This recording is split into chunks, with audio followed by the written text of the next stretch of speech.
All right. Good evening, everyone, and thanks for joining the last webinar of our series for the European Film Factory project. It's been a pleasure to work with our focus group teachers, three of whom are in the call with us today to present you in this webinar. And it's been a great journey so far. And as we are coming closer to the end of the year and also end of our project, we are also wrapping up the activities, including these webinar series. But fear not, that is not the end of the last activity. I will also announce the last one in terms of master classes at the end of this webinar. But for now, I will not take any further time. And without further ado, I will just pass it on to my colleagues, Edmond, Carlota, and Emma, who will be talking to us today on the Young Europeans Call for Action, the animated shorts film program. So, guys, the floor is yours. Thank you for taking the time to do this.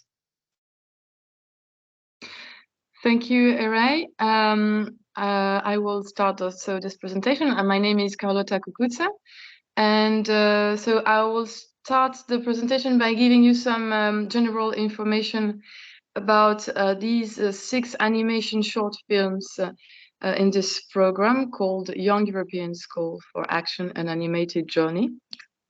So all these short films are part of this program because they all in different ways focus on youth engagement, youth participation, and individual responsibility in a world which is described as in crisis. And however, these films are different from one another by many respects.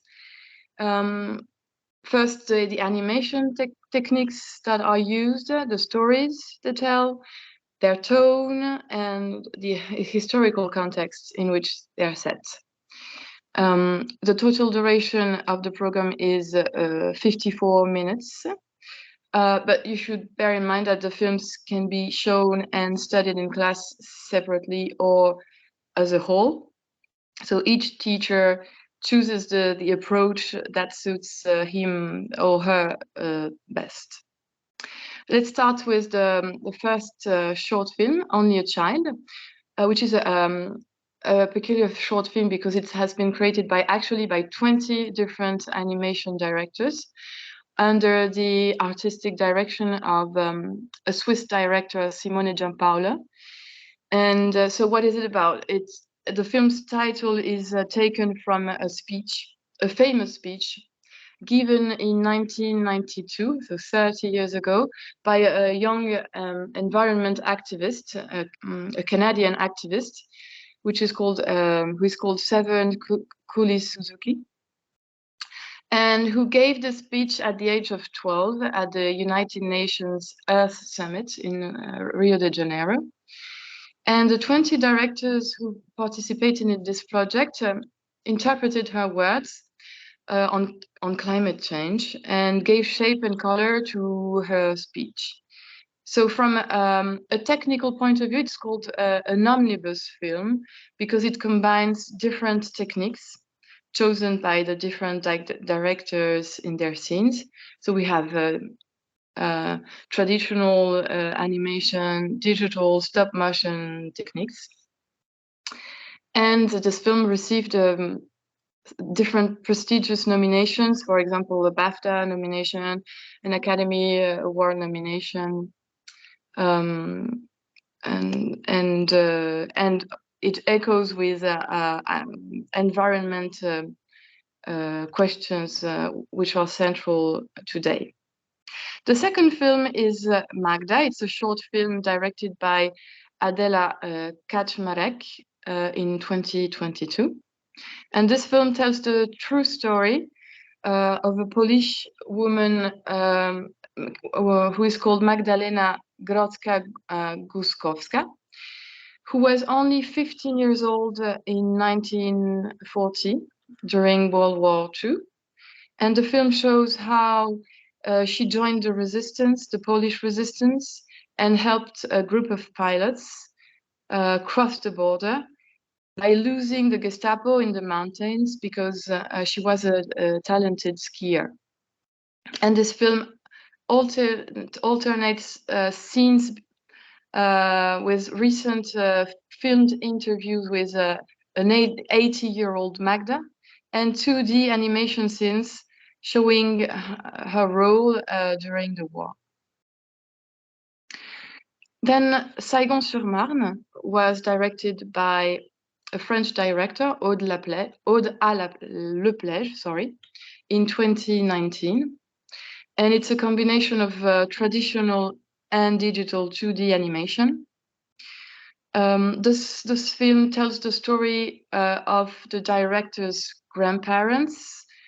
So the director's Vietnamese grandfather and her French grandmother, who met in France in 1954, who fell in love and then moved to Saigon in Vietnam, now Ho Chi Minh City, and then had to go back to France in 1968 because of the war.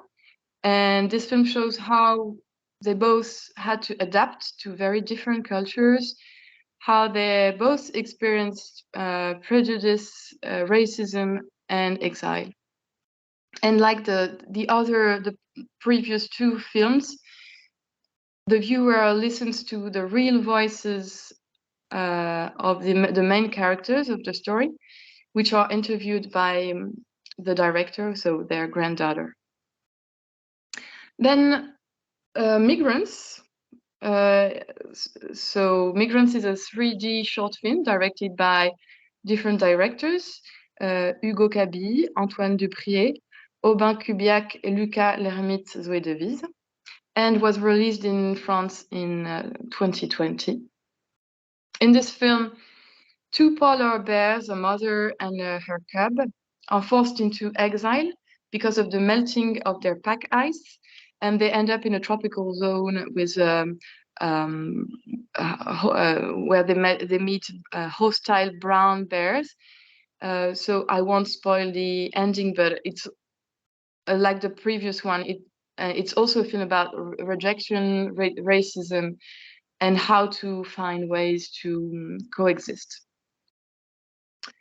Sonia al Campo was created by Magda Guidi and Maracelli, and it's an Italian hand-drawn animation film, which combines different drawing techniques. So we have wood pencil, colored pencils, acrylic paint. And it starts with a sentence. The child opened up a landscape and as any other child would have done. So the sentence shows pretty well the dreamlike dimension of the film, which talks about a boy having to deal with his cat's death and experiencing an inner transformation. So we see at the beginning of the film first playing with his childhood toys and progressively growing up. And this poetic and enigmatic film talks about childhood, the power of the imagination, and coming of age. The last film of the program is called The Turnip, and it's an Estonian stop-motion film directed by Silja Saarepu and Piret Sigus, and was released in 2022. It's the story of a turnip planted by a farmer. The turnip grows, but the day the farmer wants to pull it out, the insects, the worms, the mice who have made their lives around the turnip prevent the farmer from pulling it out. And so the story was actually inspired by a Slavic folk tale. But here the story is told from an underground angle, and the directors explained that they wanted the viewer to experience an unusual view angle of a an overexploited folktale, and this way talk about different themes, so about collaboration, property, and betrayal. So now let's see what themes are dealt with in these 6 films. They deal with seemingly distinct themes: war, immigration, racism, climate change, youth, and engagement, but we'll actually see how they all can be connected. So first, an important theme is war, which was represented in the film Magda with World War II, and also in Saigon-sur-Marne, because we can see that the grandparents, the director's grandparents, have to flee Saigon for France in 1968 when the communist offensive started in South Vietnam. And we see different scenes which can be studied in class to talk about the consequences of war and exile. So because the grandfather has to take different jobs to survive. He's first a school supervisor and then a delivery driver, secretary, a cleaner, and he has to adapt year after year to his new condition. We can see that immigration is a central theme in different short films. And it's maybe it's shown in a more metaphorical way in the film Migrants, where, as I said, 2 polar bears have to flee their pack ice because it melted and end out in another country where brown bears are dressed as policemen. They park the 2 polar bears in camps, which are protected by barbed wire, and finally they are chased away by boat. And it's more represented like a new universal story, a story of fear of others, of racism, which is also present in Saigon-sur-Marne. Climate change and environment are also 2 central themes in this program, and maybe a short film which talks more about climate change is Only a Child. As I said, it's a representation, a visual representation of Severin Cooley Suzuki's speech to the United Nations, where the young girl denounces the inaction of world leaders to environmental and societal problems. And back then, so it's 30 years ago, she talks about the hole in the ozone layer, the extinction of animal species, plant species, the lack of solidarity between peoples. And the director wanted to show that in 30 years, almost nothing has changed. And we can compare this speech to other famous speeches of young activists, obviously like Greta Thunberg, who also spoke in front of the United Nations. The Turnip as well talks about human brutality, because it shows humans literally attached to the vegetable and trying to uproot the vegetable against and who are represented as the enemies of the animals' enemies. And so the directors wanted to show the underground angle, to show a world of interdependence and cooperation between animals. In this program, maybe in all the short film, children, teenagers play a central role.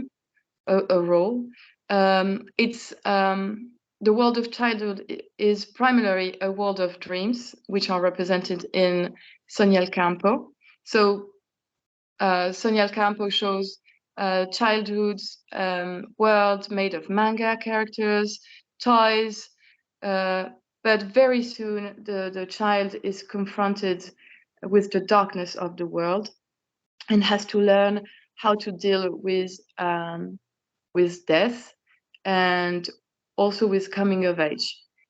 So children's dreams can sometimes take on a more political dimension, which can be seen in the film I'm Only a Child. And so the young activist admits in her speech to the United Nations that she is only a child, but it's precisely as a child that she sees the injustices ignored by the politicians and the business people, and dreams and is able to dream of a better world. So we can conclude that maybe the directors wanted to show that engagement, commitment is a value owned by young people, but also that it's important to bring together the generations, young and old, together. It's clearly shown in Magda, it's in Saigon-sur-Marne, that old people and young people have to go together in order to build a different world. And so all these programs shows films where directors encourage viewers to take action to build a better future. I will now let Edmund maybe go deeper into the analysis and talking about expressive means. Thanks very much, Carlotta. So that was really interesting and insightful introduction to films there. And just listening to Carlotta, it reminds me that we're probably all teachers. We're probably all in the classroom on a regular basis. And while Carlotta was teasing out there some of the potential of these films, and they have incredible potential, no doubt about it. As teachers, we realize that no matter how good a text is, right, whether it be a book text or visual text or whatever, ultimately, as teachers, we want our students to engage with this material. That it's not just about the film. A lot of it really is about what the students can do and what they can get from the film and so on.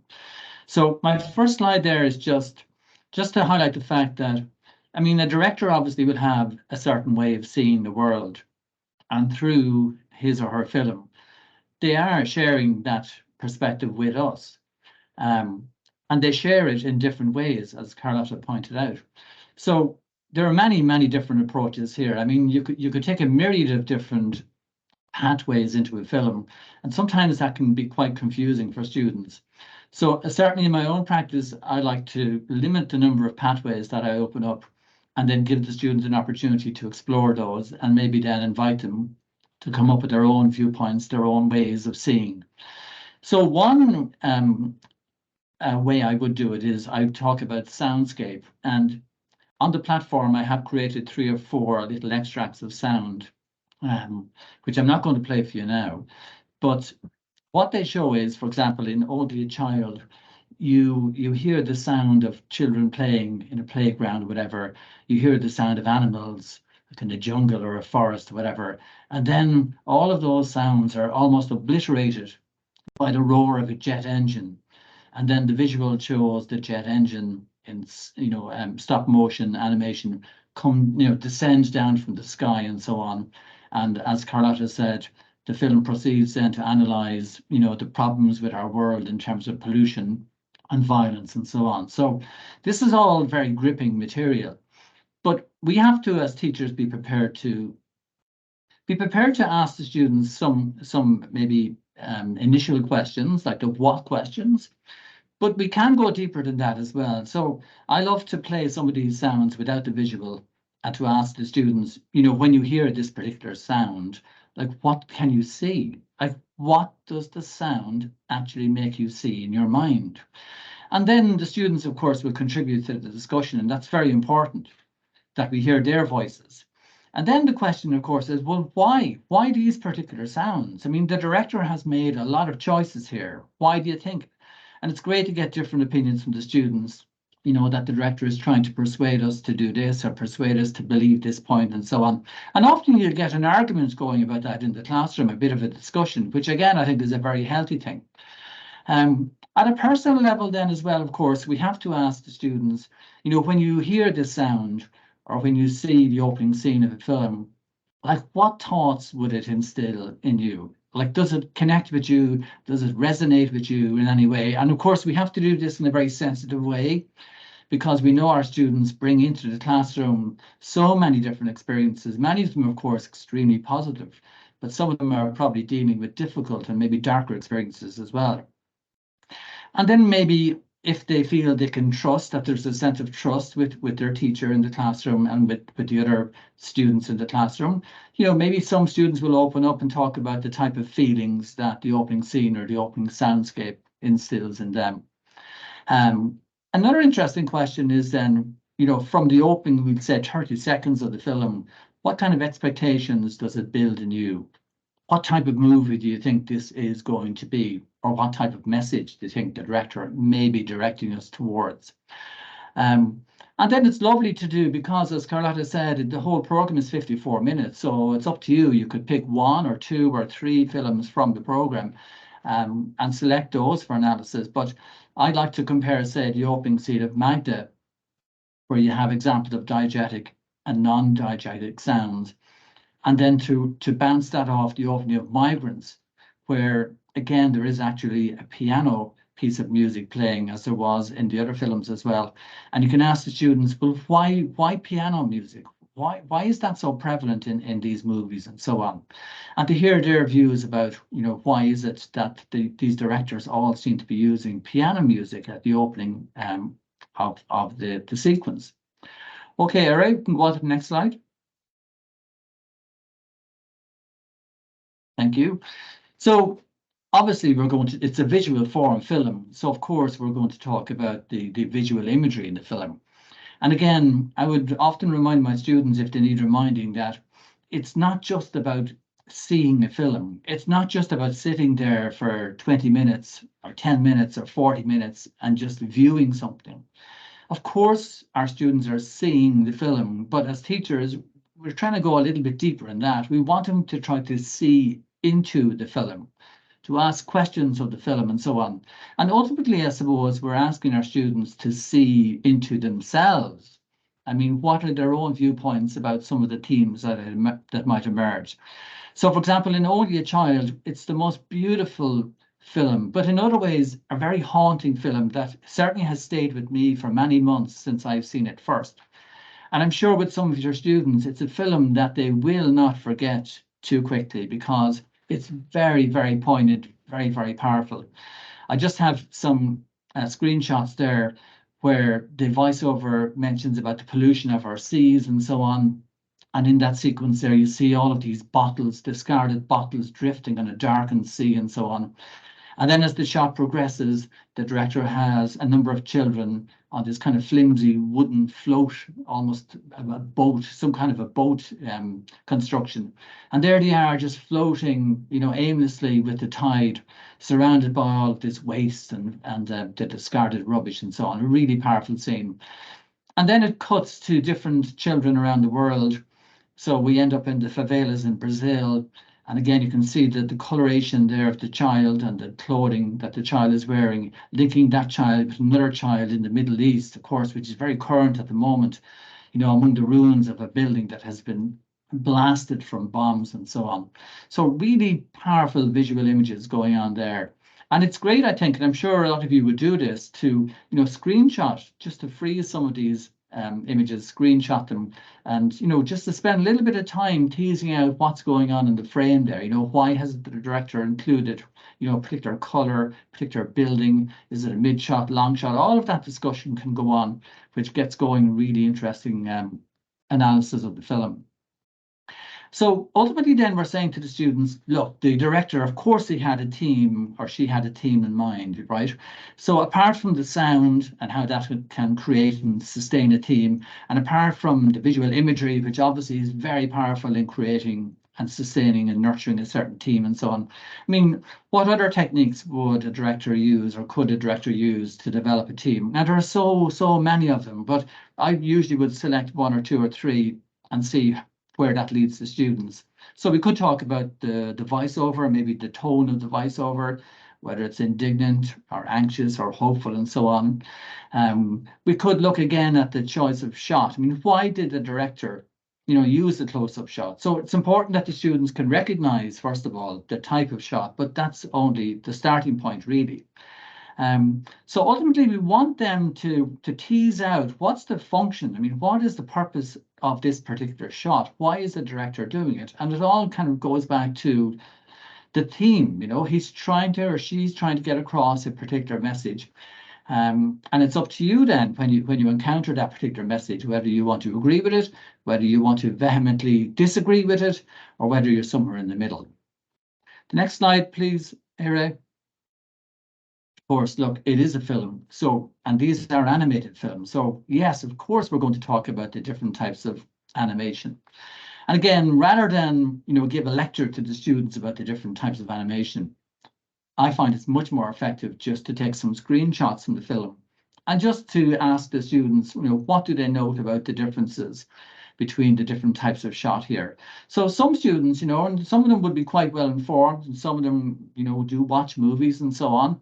They may themselves come up with terms such as, oh yeah, that's 2D animation. Oh, well, why is it 2D animation? What makes it a piece of 2D animation? Oh, it's because, you can see it in 2 dimensions. There isn't a 3rd dimension there, and so on. And then I'd follow through with the question, well, why do you think the director made that big decision to go with 2-dimensional animation? Why would he not have gone with, say, 3D? Why not? And again, it's great.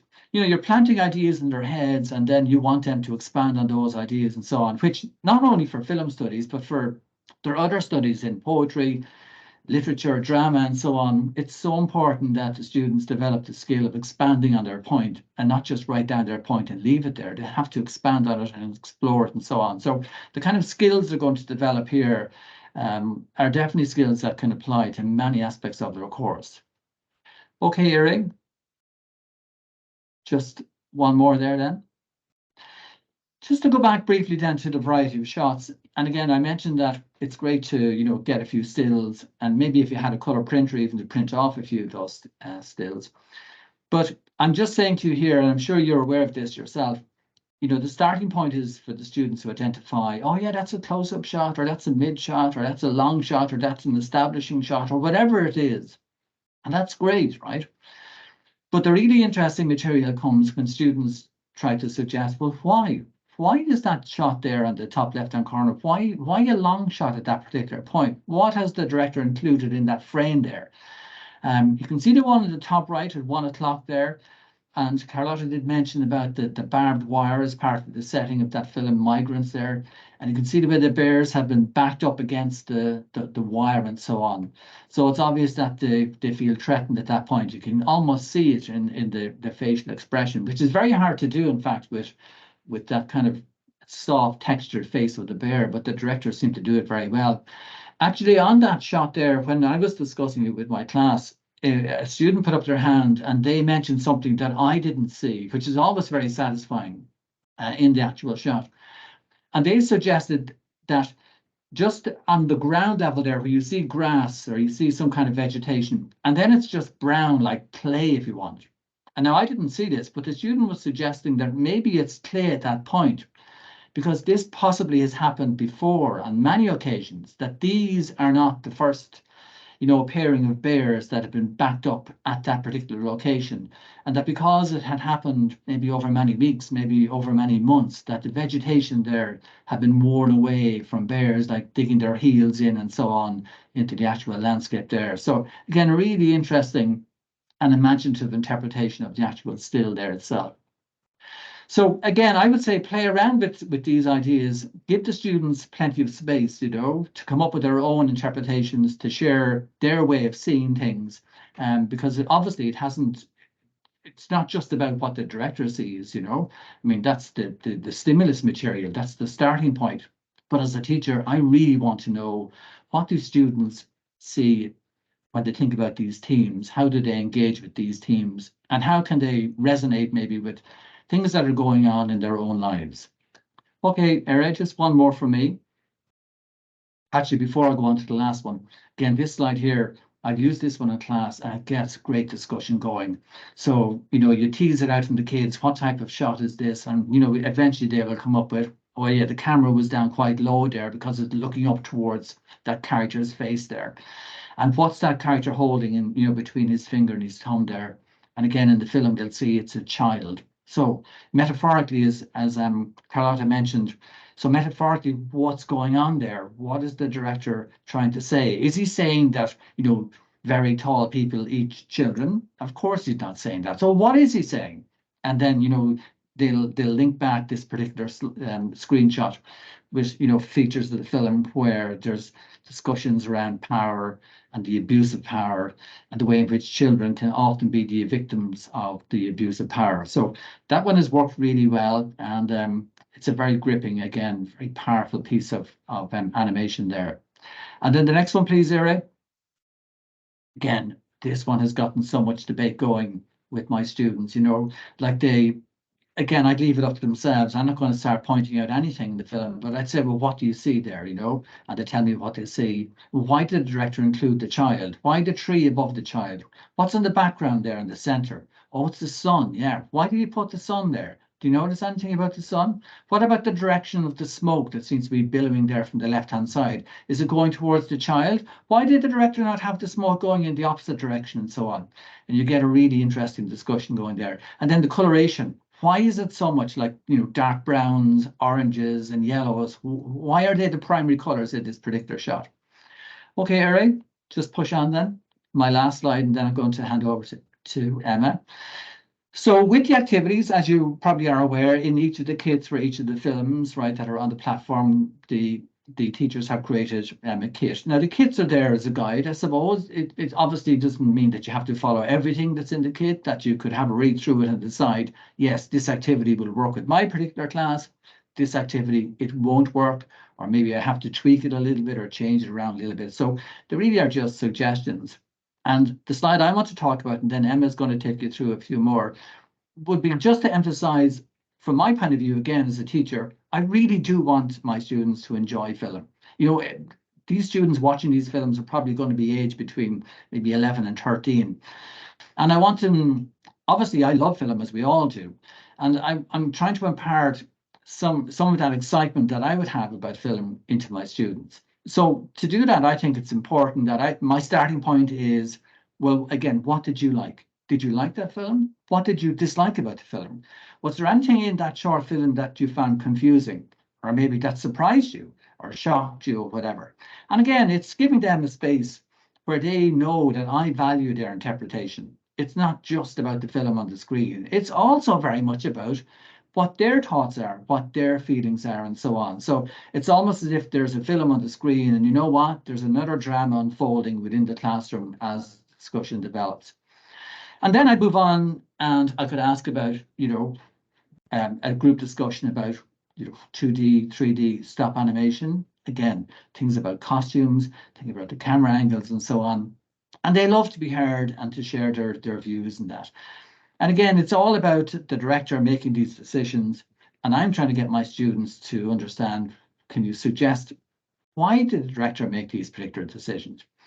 So oftentimes with this particular program, I'd assign one film to maybe two groups, and each pairing of groups then will go away and do an analysis with a worksheet.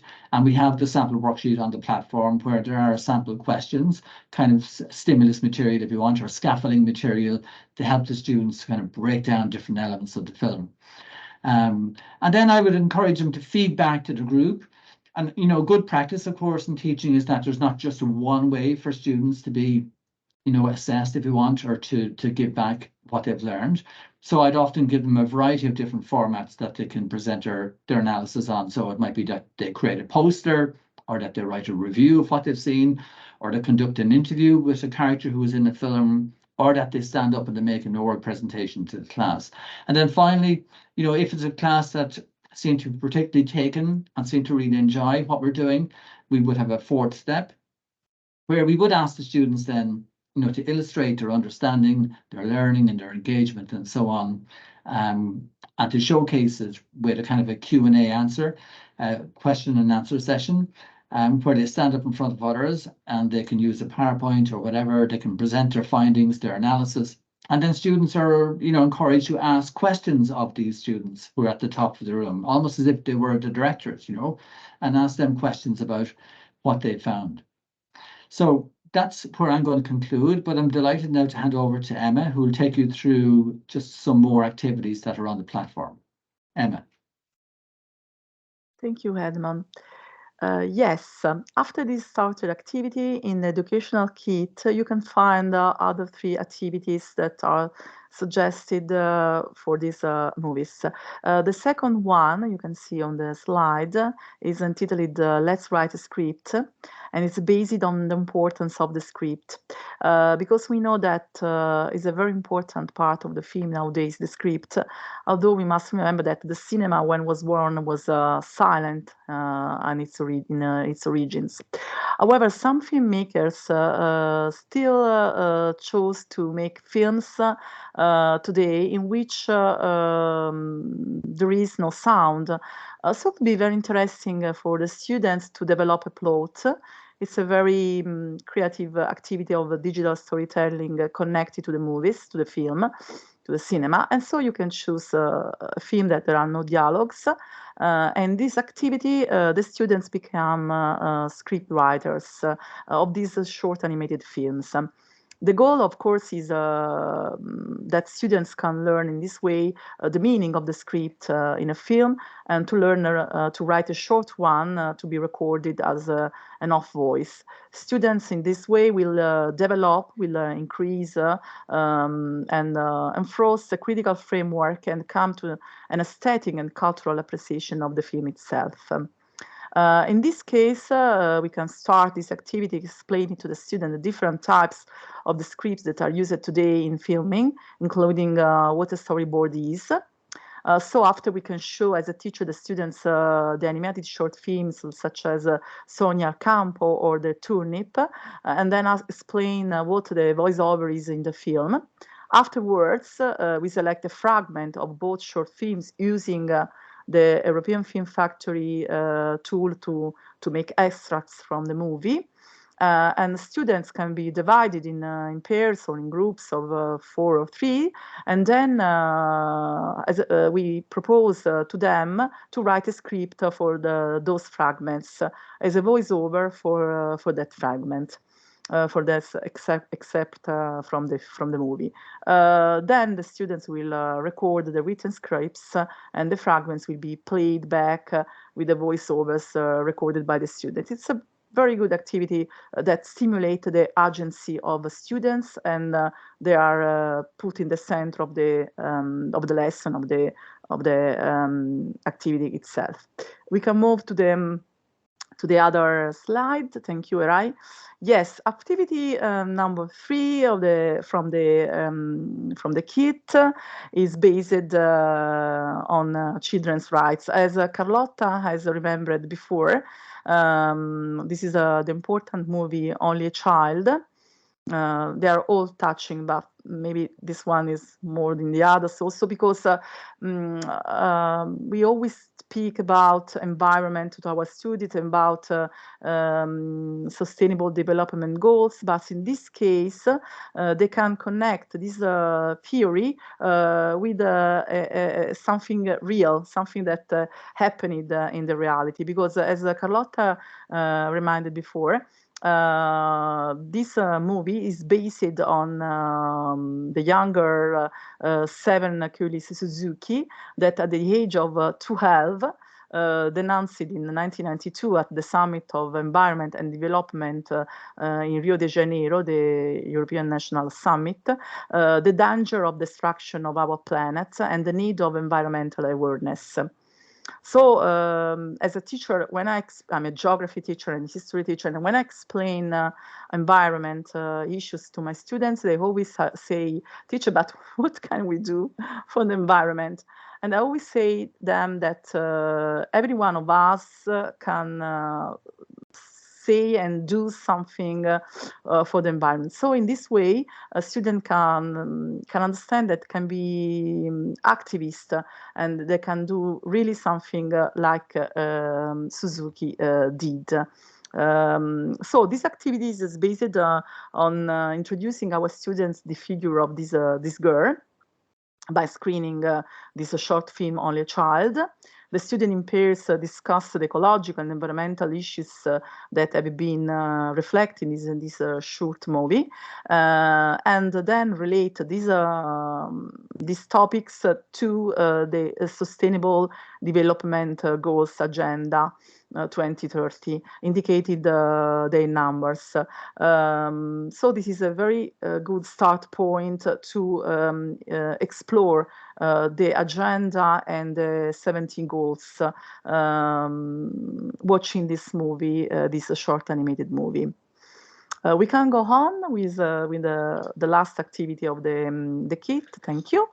The last activity is based on another activity that stimulates the creativity of the students, because in this activity, students are asked to make their own short animation film through the stop motion technique. Here you can see the 3 techniques that are suggested in the educational kit. Everything in a very simple way, nothing complicated, something that each student can replicate in the classroom. Technique 1, students print or draw sets and characters and cut them out. The scenery and characters are laid flat, and then a camera is placed overhead. The scenery remains fixed while the characters are moved slightly from photo to photo. I think that also we don't have the equipment at school to reproduce this activity. Also, a mobile can be used. So it's something that makes students be very creative and stimulate lots their fantasy and also their digital skills, of course. Technique 2 that is suggested, recommended in this in the kit, is based on the fact that students draw their story on a whiteboard. The camera is placed vertically or horizontally opposite to the whiteboard. The lines are gradually erased as the camera takes more photos. At Technique 3, students use figures made from materials they found in the film, the turnip. The camera is placed overhanging or in front. So those are only some examples of the many activities that can be inspired by these short films that are very good at that diverse school level, because we don't have to think that animated movies are good only for very young students, because also in high school, and I'm a teacher in high school, these movies have lots of followers, and they always generate a lot of interest because they are very immediate, and also the length is something that should be considered, because we always fight against time. In our class, we have a very strict and short dead limits for our activities. Sometimes it's difficult to propose a long film, a long movie to the students, not just for a question of attention, but for a question of shortness of time. In this way, you can propose a very short movie that can be very easily adapted to be used for educational goals, as I hope we have shown in this presentation. This was the last slide. Thank you, Erai. I give you the floor, Erai. Thank you, Emma, and thank you also, Edmund and Carlota, for this really comprehensive overview of the kit and the movies in this short animation program. It was really great to hear from you, and I really appreciated all the webinars that we've done so far, and this being the last one. It was a great addition as well to the series. Everyone on the call, also, I would like to thank you for joining and taking your time to listen to us this evening. And I'm just looking at the chat to see if there are any questions. Please feel free to do so, and we can see if we can have any answers, or my colleagues on the call have any answers for you.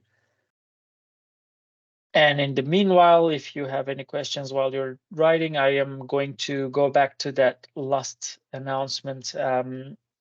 So the last masterclass we will have for the European Film Factory will take place on the 14th of December, so next Thursday at 2:30 Central European Time. That's going to be also on this short animation program, the Young Europeans Call for Action program. And we will have Simone Giampaolo, as well as Adela Kaczmarek. I'm sorry if I'm not pronouncing this correctly. So the from Only a Child, as well as Magda in this masterclass. Please feel free to join and register for it. I will copy the hyperlink in the chat.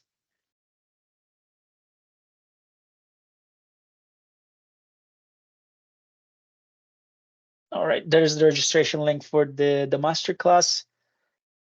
I see a couple people writing in the chat, so I'll wait for them.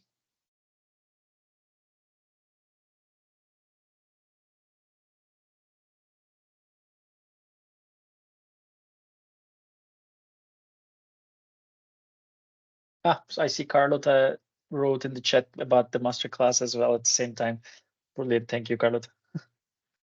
Oh, sorry, Chiara, actually, that's, sorry, I missaw it. Brilliant.